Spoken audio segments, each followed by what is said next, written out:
새로운 것은 언제나 좋습니다. 2025년하고 2026년하고 크게 다른 게 뭘까? 달라진 거 사실 없지 않습니까? 세상의 일들은 작년 일이나 올해 일이나 계속 반복되고, 여러분들의 직장은 늘 그곳이고, 그리고 여러분들이 하는 일들도 반복될 겁니다. 그냥 단지 전망이 좀 더 어두울 뿐인 겁니다. 그러니 새로운 마음을 가지고 새로운 각오를 한다는 게 뭐 그렇게 썩 우리 마음, 우리가 생각하고 기대만큼 소망적이지 않습니다.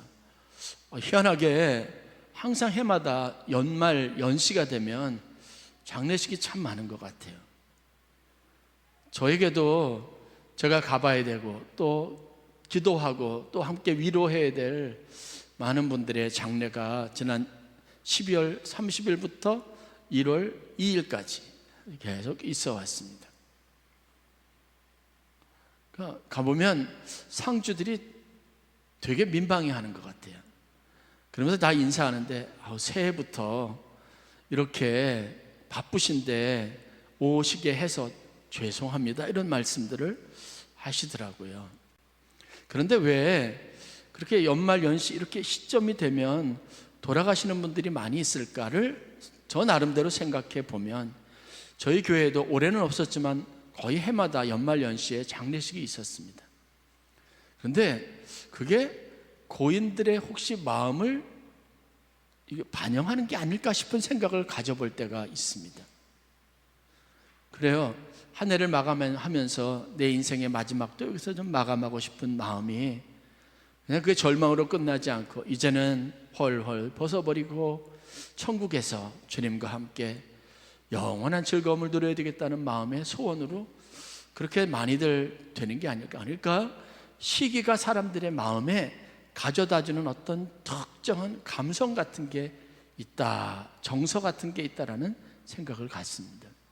여러분도 우리 그렇잖아요. 2025년을 마무리하고 2026년 새해를 맞이하면 뭔가 새로운 기회가 있을 것 같고, 내가 하는 일에는 이전에 막 내가 좀 피하고 싶고 원하지 않았던 것과는 다른 인생이 찾아올 것 같고, 이런 마음들이 다 있게 되어져 있습니다. 결국은 그런 것 같아요. 새로움은 어디에서부터 오느냐? 시간의 흐름이 아니라 우리 마음인 거예요. 제가 예수 그리스도를 믿고 새로운 삶을 살았다라고 하는 게 1980년이 아니라, 그리고 1980년에서 81년으로 넘어가는 그 해가 아니에요. 내가 예수를 만나고 경험했던 개인적인 영적인 체험이 있었던 그날, 그 이후로 제 삶에 대해서 새로운 변화를 감지하고 제가 제 인생을 새롭게 정의했으니까. 그런 마음이라면 언제든지 여러분들이 새롭게 출발할 수 있습니다.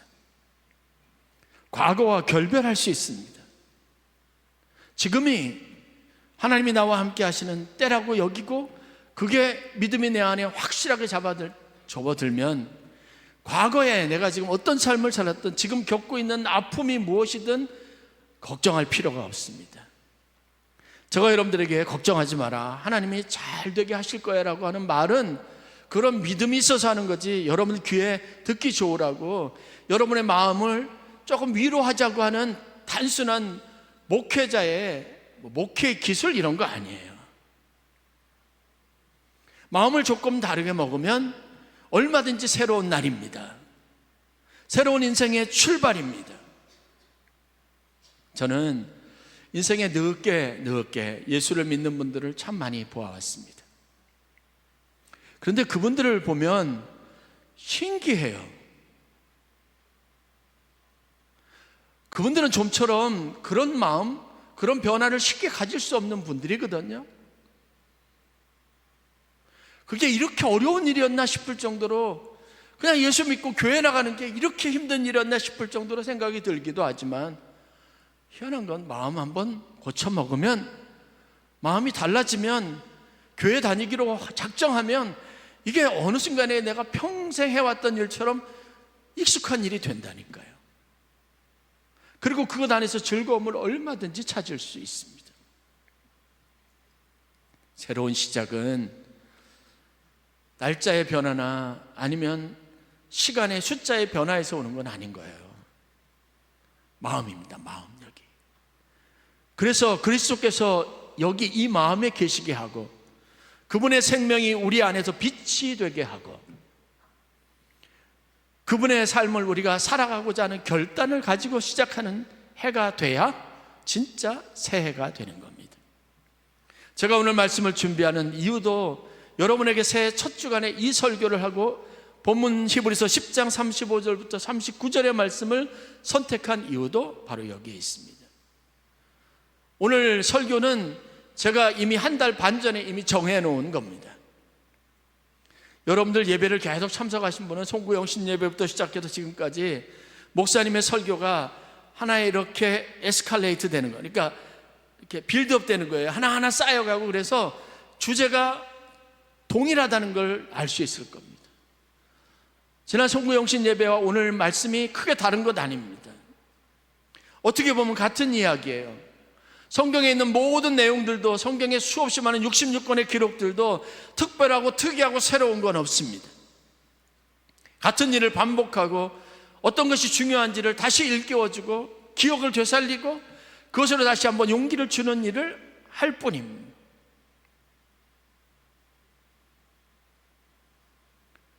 진짜 새로운 출발에 대해서 그 출발이 얼마나 멋지게 이루어졌는지를 보여주는 성경의 이야기가 있는데 저는 설교를 준비하면서 제일 먼저 떠오르는 마음의 스토리, 묵상이 있는데 그게 여호수아서 1장에 있었던 말씀입니다. 모세가 죽었어요. 정확하게 성경의 기록이나 역사적인 배경을 보면 느보산 꼭대기에 올라가서 비스가산의 꼭대기에 올라갔던 모세가 거기에서 하나님과 개인적인 이별을 해버렸어요. 이스라엘 백성들과 이별을 해버린 겁니다. 그리고 산 밑에 있는 이스라엘 백성들에게 더 이상 모세의 모습이 보이지 않았어요. 성지 순례하면서 보니까 모세의 시신조차 여기저기 찾으려고 해봤지만 시신도 찾을 수 없었다. 거기 그쯤 어디에 있을 것 같은데 아무도 모세의 시신을 찾지 못했습니다. 그래서 사람들은 상상력을 발휘하죠. 엘리야처럼 하나님께 들림을 받았을 거다. 문제는 늘 언제나 일상 속에 같이 있었던 모세가 더 이상 그들에게 있지 않습니다. 분명한 것은 모세가 죽었습니다. 그러면 그들의 마음이 어떨까요? 뭔가 기점이 있어서 나 간다. 그러니 여러분 이제 가십시오. 이렇게 했던 그런 멋있는 아주 실제적이고 구체적인 이별이 있었으면 뭐라도 해볼 텐데 그들의 마음에는 온갖 풍부한 상상력으로 가득하게만 한 채 모세가 떠나버렸습니다. 아무도 누가 먼저 나서지 못하고 모세가 그렇게 당부했으면서도 불구하고 이스라엘 백성들은 여전히 가나안 땅에 있지 않고 지금 모압 땅에 있어요. 한 발짝도 나가지 못했습니다. 글쎄 모세의 시신을 찾기라도 한다면, 모세가 다시 살아오기라도 한다면 그 모세가 여러분 갑시다 라고 하면 따라 나설지 모르겠는데 그럴 일은 일어나지 않아요. 현실은 모세가 없습니다. 그런데 그들이 요단강을 건너는 일이 여호수아 1장 2장에 기록이 되어져 있습니다. 그 시작을 성경이 이렇게 기록하고 있는데 여호수아서 1장 1절 2절 말씀. 여호와의 종 모세가 죽은 후에 여호와께서 모세의 수종자 눈의 아들 여호수아에게 말씀하여 이르시되. 모세가 죽었어요. 그리고 그에게는 수종들던 여호수아라고 하는 젊은 새로운 지도자가 있습니다. 모세가 죽기 전에 여호수아를 지도자로 세웠습니다. 그런데 어느 날 이 여호수아에게 하나님이 나타나셔서 말씀하셨다는 겁니다. 그럼 뭘 말씀하셨을까? 성경이 기록합니다. 내 종 모세가 죽었으니 이제 너는 이 모든 백성과 더불어 일어나 이 요단을 건너 그들 곧 이스라엘 자손에게 주는 그 땅으로 가라. 마침내 하나님이 말씀을 주신 겁니다. 여호수아야, 모세가 이제 죽었다. 이제는 더 이상 모세를 잊어라. 더 이상 존재하지 않는다. 그렇게 말하고 이제 내가 일어나서 모든 백성들을 이끌고 이 요단을 건너 내가 너희에게 약속한 그 땅으로 가라 말씀하신 거예요. 그리고 하나님이 말씀하시죠. 내가 모세와 함께 했던 것처럼 너희와 똑같이 함께 하겠다. 이 율법책을 내 입에서 떠나게 하지 말며 그 율법을 주야로 묵상하며 그 말씀대로 행하라. 그 말씀을 주신 겁니다. 희한한 것은 하나님이 말씀하셨을 뿐인데 그게 시발점이 되고 동기가 돼서 이스라엘 백성들이 요단강을 건넌 이야기입니다. 가만히 보니까 우리의 인생도 이와 같은 거예요. 여러분들의 인생의 모티브, 동기부여가 되지 않을 뿐 여러분들은 항상 무엇인가를 할 수 있고 할 준비가 되어 있는 사람들입니다. 그런데 항상 문제는 뭐냐? 현실이에요. 눈앞에 있는 현실, 내가 해결해야 될 숙제, 아니면 내 기질, 이게 모든 일들을 항상 시작하지 못하게 하는 겁니다. 그러면 우리에게 필요한 게 뭐냐? 말씀이 필요한 겁니다. 내게 불을 붙여줄 말씀, 내가 뭔가를 결단하게 할 어떤 동기부여가 필요한데, 그러면 그것을 어디에서 받을 수 있느냐? 오늘 이 자리에서 제가 여러분들과 함께 나누는 말씀을 통해서, 아니 찬양할 때 찬양의 가사를 통해서 동기부여를 받는 겁니다. 누가 말씀하시느냐? 하나님이 말씀하시는 겁니다. 그러면 하나님이 그렇게 하시겠다고 하고 우리는 예 주님 제가 그러면 그렇게 하겠습니다 하면 되는 겁니다. 이건 훨씬 더 쉬운 얘기예요. 여러 가지를 따질 필요가 없습니다.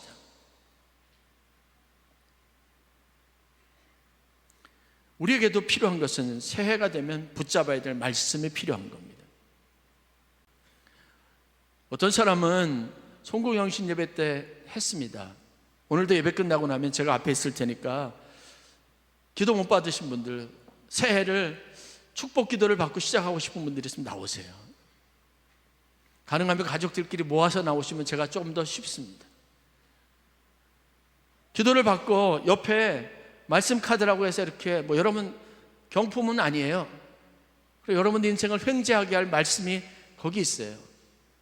그게 북마크입니다. 이런 북마크예요. 여기에 말씀이 새겨져 있는데 말씀이 다 달라요. 제가 주문 제작해가지고 미리 해놓은 것이고요. 거기를 그냥 다 모아놨습니다. 무작위적으로 여러분들 뽑아서 거기에 무슨 써있는 성경 구절을 발견할 겁니다. 그런데 여러분들이 바라기는 이게 올해 내게 주시는 하나님의 말씀이다 라고 마음에 그렇게 생각과 결단하시고 그 말씀을 한번 읽어보세요. 그러면 여러분들에게 분명히 내 마음에 도전이 되는 하나님의 음성이 들릴 겁니다. 그걸 가지고 한번 내가 이렇게 살아보자 그렇게 하는 겁니다. 그 일이 우리에게 굉장히 중요해요. 이게 하나 의식 같지만 의식이 아니라 여러분들이 그냥 우리의 믿음으로 하나님 앞에 받는 것이면, 받는 은혜면, 하나님이 내게 주신 말씀으로 여겨지면 그거는 여러분들에게 횡재예요. 축복입니다. 그 마음이면 여러분들이 태도가, 상황이, 그리고 하는 일들이 분명히 달라질 수 있습니다. 마음가짐이 달라지는 거죠. 제가 오늘 나누고자 하는 것도 바로 이겁니다. 오늘 본문에 보면 35절부터 39절에 있는 말씀 한 구절 한 구절이 굉장히 중요하고 임팩트가 있는데 이 말씀도 하나의 이렇게 빌드업 과정을 하고 있습니다. 담대함을 버리지 말라. 이것이 큰 상을 얻게 하느라. 그렇게 말하면서 그래서 인내가 필요하다. 인내가 있어야 큰 상을 얻게 된다. 상을 주시겠다고 하죠. 그런데 이 상을 얻으려면 뭘 해야? 인내해야 한다는 겁니다. 그냥 인내가 되느냐? 그냥 참아지느냐? 아니에요. 과연 우리가 어떤 사람인지 알아야, 나를 향한 하나님 뜻이 무엇인지 알고 믿어야 오늘을 견디는 힘이 생기는 겁니다. 그래서 말씀을 주시는 겁니다. 그런 의미에서 오늘 말씀은 굉장히 중요한 몇 가지 의미를 가지고 있는 겁니다. 마치 그거죠. 내가 오늘 막 살다 보면 힘들고 어려운 일들이 많아요. 평생 건강하다가 어느 날 갑자기 건강에 치명적인 문제가 생겼습니다. 아프신 분들을 보면 굉장히 처음에 당황하는 게 보여요. 당황하니까 뭐냐, 도저히 믿을 수 없는 게 내게 일어난 일을 내가 받아들이기 어려운 거예요. 그래서 고민하고 근심합니다. 사람에 따라 차이가 있겠지만 어떤 사람은 곧 받아들여요. 수용해요. 자, 그러면 이제 내가 뭘 해야지? 이렇게 생각하는 사람들은 굉장히 지혜로운 사람이죠. 어떤 사람은 그걸 받아들이고 수용하지 못하고 고민합니다. 근심하고 쇠약해지는 거예요. 염려하고 불안해지는 거예요. 하루하루를 제대로 살지 못하는 겁니다. 그런데 빨리 받아들이면 그냥 그 마음으로 살면 되는 거죠.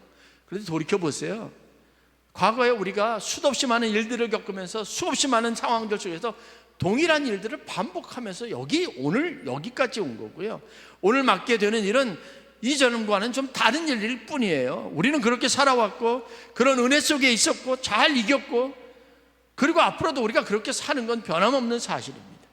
그런데 문제가 뭐느냐, 마음에 이게 그늘이 생기기 시작하고 어둠이 찾아오기 시작하면 이걸 걷어내는 게 너무 어려운 거예요. 여러분이 고난, 힘들다, 고통스럽다 하는 건 다 이걸 제거하는 게 어려운 거죠. 삶이 어려운 건 정말 아닙니다. 그래서 히브리서 기자는 히브리서 10장과 11장과 12장을 하나의 큰 연결고리 안에서 설명하고 있어요. 11장의 이야기 여러분 뭔지 아십니까?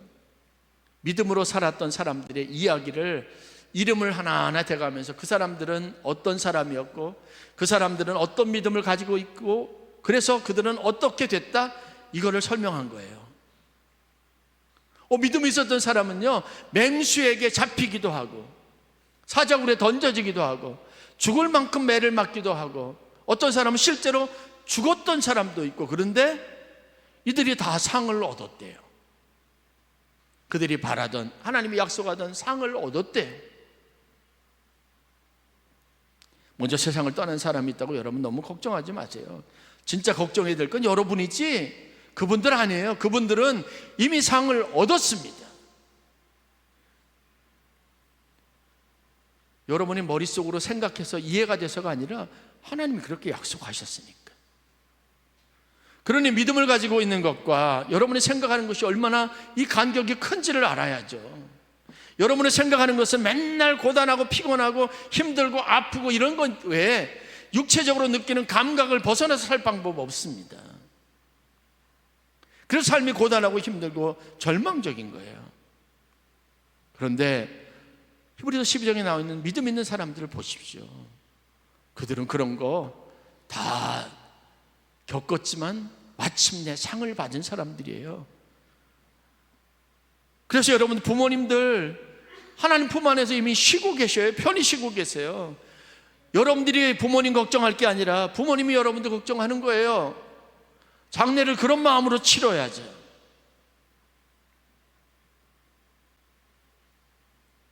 그게 하나님의 약속이고 우리가 사는 세상의 진실입니다.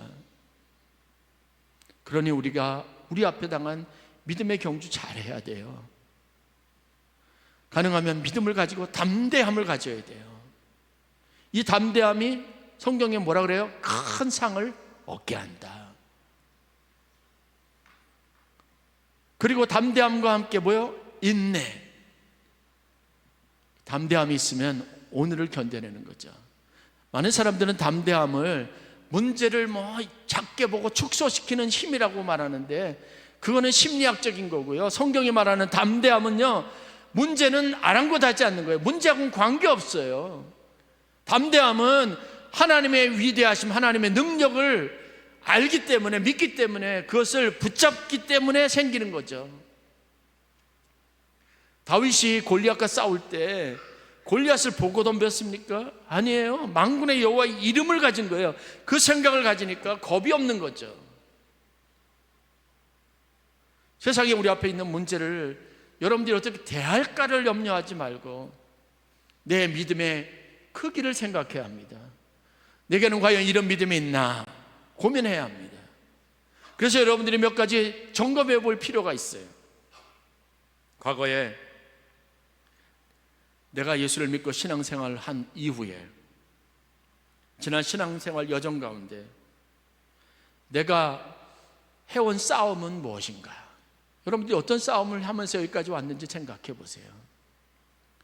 그 싸움과 오늘 여러분들 앞에 있는 싸워야 될 그 대상과 그 문제와 다를 게 있나요? 별거 없어요. 다 똑같은 문제 때문에 싸우는 겁니다. 특별히 제가 아는 심리학적인 의미에서 보면 여러분들은 늘 똑같은 문제에 거기에 걸러 넘어지는 거예요. 그것 때문에 맨날 낙심하는 거예요. 그것 때문에 맨날 전전긍긍하고 염려하는 거예요. 그렇다면 언제까지 그렇게 사실래요?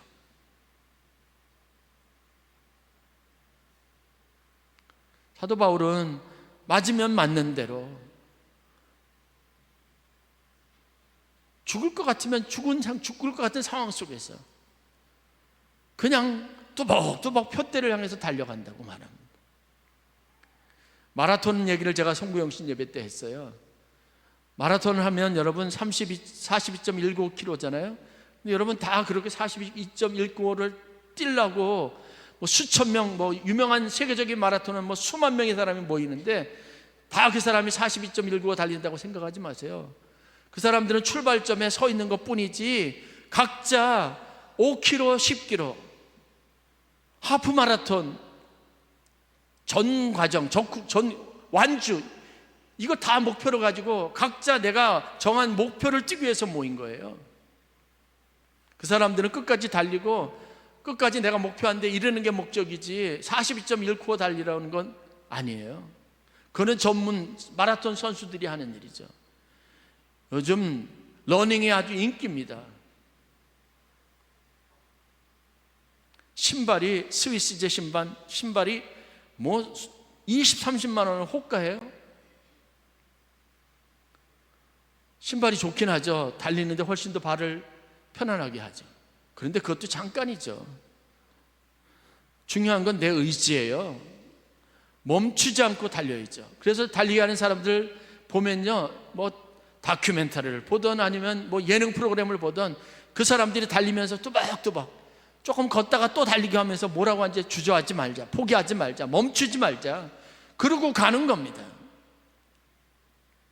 그런데 이 모든 것을 가능하게 하는 게 뭐냐? 마음에서 일어나는 작용이에요. 왜? 육체가 한계에 부딪히니까. 여러분의 살아가는 방식도 똑같습니다. 육체는 여러분들을 한계를 느끼게 할 겁니다. 절망하게 할 겁니다. 그러나 여러분들 그런 수없이 많은 시간들 과거에 그런 거 다 지나왔잖아요. 결국은 왔어요. 여기까지 있어요. 문제의 형태만 다를 뿐. 그러면 그냥 멈추지 말고 여기서 그냥 세상 이별할 거 아니잖아요. 어떤 방식이든 가는 겁니다. 근데 그냥 가지 말고 목표를 향해서 상을 바라보고 이왕이면 설렘과 기쁨을 가지고 가는 거죠. 나의 의는 뒤로 물러갈 자가 아니라, 그래서 하나님께서도 이걸 기뻐하신대요. 나의 의는 믿음으로 말미암아 살리라. 또한 뒤로 물러가면 내 마음이 그를 기뻐하지 아니하리라. 하나님이 기뻐하지 않는데요. 그냥 또박또박 담대함을 가지고 하래요.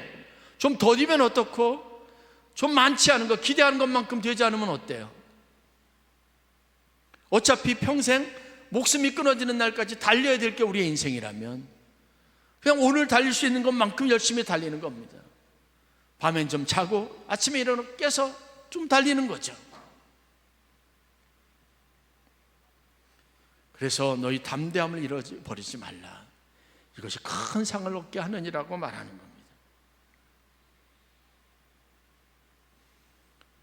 인내가 필요합니다. 견디는 힘이 필요합니다. 10장 36절 말씀처럼 너에게 인내가 필요함은 하나님의 뜻을 행한 후에 약속하신 것을 받기 위함이라고 말합니다. 원리는 명확하죠. 약속은 우리가 어떤 일을 한 결과로 주어지는 게 아니라 약속은 이미 주어졌고 우리는 그 일을 하는 겁니다. 그리고 난 후에는 약속을 따라 잘 했기 때문에 상을 주신다는 거죠. 성경은 이 이야기를 명확하게 하고 있어요.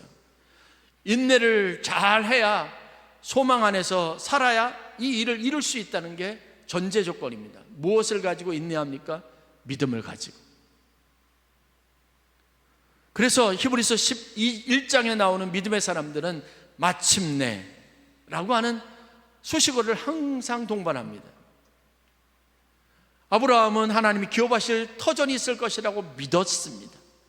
우리가 아는 것처럼 얼마나 많은 좌절, 믿지 못할 증거들이 많았어요. 그런데 그것을 믿으려고 길을 썼습니다. 그렇게 뚜벅뚜벅 살았습니다. 때로는 실패하기도 하고 실수하기도 하고 하나님을 하나님께 하나님을 절망하기도 하고. 그런데 어떻게 마침내 하나님이 그에게 주신 약속을 성취한 거죠. 그런데 우리가 믿어야 될 게 뭐냐?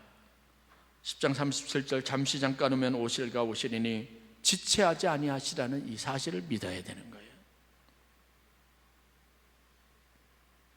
믿음은 방향을 바꾸는 게 아니라 이미 약속을 가지고 시작했던 우리의 삶에 가야 할 길을 계속 그 방향을 유지하게 도와주는 겁니다.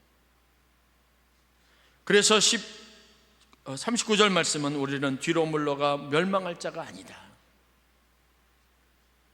그리고 37절 말씀은 잠시 잠깐 후에 오실 이가 오시리니 라고 말합니다. 여러분 앞에 향한 믿음의 경주를 계속 하시기를 주의 이름으로 간절히 축원합니다. 그러기 위해서는 무엇이 있어요? 믿음이 있어야죠. 그 믿음이 있으면 무엇이 가능해요? 인내가 가능하죠.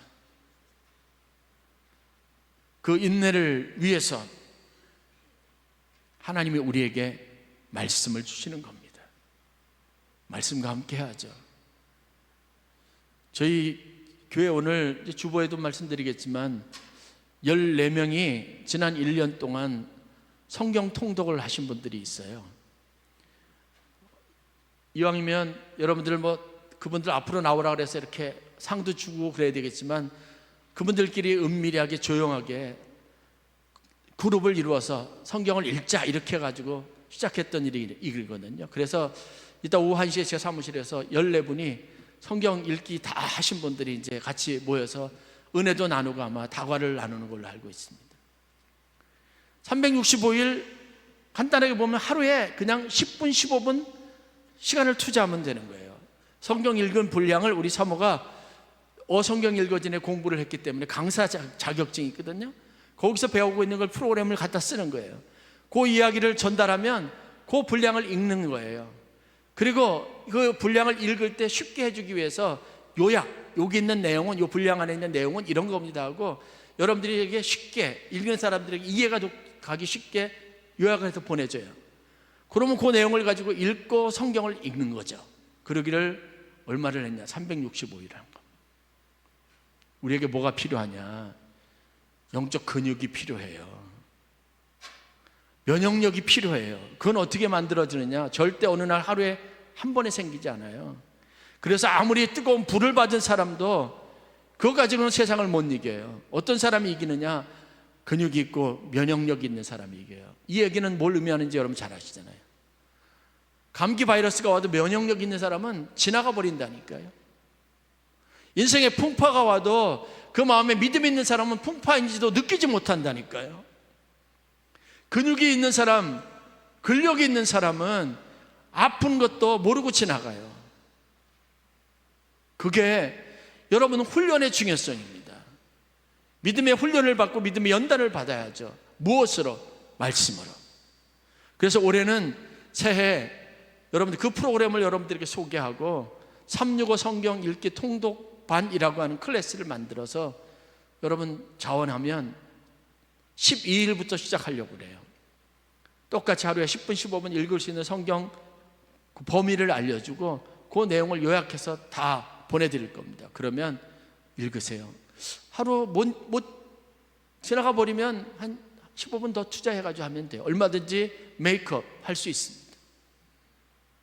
아니 나는 성향이 맞지 않아서 빨리 읽고 끝내야 되겠다 하는 분들을 위해서 다음 주에는 제가 신약 통독, 그 다음에 두 달 만에 할 수 있는 성경 통독 그 표도 나눠드릴게요. 어떤 방식이든 말씀과 함께 여러분들 새해를 시작할 수 있기를 간절히 축원합니다. 담대함을 버리지 말라. 이게 큰 상을 얻게 한대요. 그런데 그 담대함이 뭐냐? 대단한 용기 같죠? 아니에요. 내 안에 하나하나 차곡차곡 쌓이는 믿음입니다. 올해는 제가 심플 처치, 교회 목회를 좀 단순화하려고 해요. 교육, 양육, 말씀 읽기, 예배, 여기에 가능하면 모든 에너지를 쏟아 부으려고 합니다. 그리고 선교하는 거예요. 그래서 여러분들이 성경 공부 클래스가 오픈되면 와서 배우세요. 가르침을 받고 거기 하나하나 믿음을 쌓아가면 되는 겁니다. 어떤 선장이 있었어요.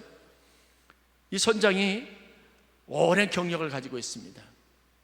어느 날 배정을 받아서 배를 이제 큰 화물선을 운항을 해가지고 목적지를 향해서 가는데 갑자기 기상이 막 이상한데 음산한 안개가 자욱하게 끼고 한 치 앞을 알아볼 수 없는 그런 절망적인 상황들이 계속돼요. 잠깐이면 지나가겠지 그랬는데 이게 하루 이틀을 계속 넘어도 그 상황이 나아지지 않아요. 그러니까 배에 있었던 선원들이 다 불안하기 시작합니다. 혹시 지금 이 배가 잘못된 곳으로 가는 게 아닐까? 이리로 가야 되는 거 아닌가요? 저리로 가야 되는 거 아닌가요? 그런데 선장은 꿈쩍도 하지 않았습니다. 왜냐? 선장 앞에는 나침판이랑 해도 지도가 딱 있었고 그 방향 그대로 지금 배가 가고 있으니까 아무것도 보이잖아요. 선원들이 이런저런 말을 막 하면서 이거 아니다고 의심하는 말을 하니까 선장이 뭐라고 그랬는 줄 아십니까?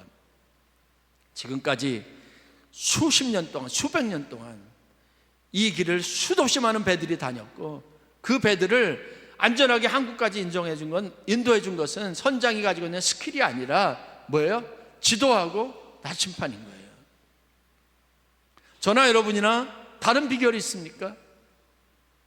믿음을 가지고 있으면 되고 하나님이 우리가 약속하신 것, 우리에게 있게 하시겠다고 하셨던 그 시온에 우리를 각각 나타나게 하시기 위해서 이끌어가고 계시니까 의심하지 말고 뭘 봐야 돼요? 상황을 보지 말고 말씀을 붙잡는 여러분들이 되시길 주의 이름으로 간절히 축원합니다. 그러면 그렇게 뚜벅뚜벅 가다 보면 어느 순간인가 시온에 저와 여러분들이 다 서게 되는 거죠. 그리고 하나님이 약속하신 것을 누리게 되는 줄 믿으시기를 주의 이름으로 간절히 축원합니다.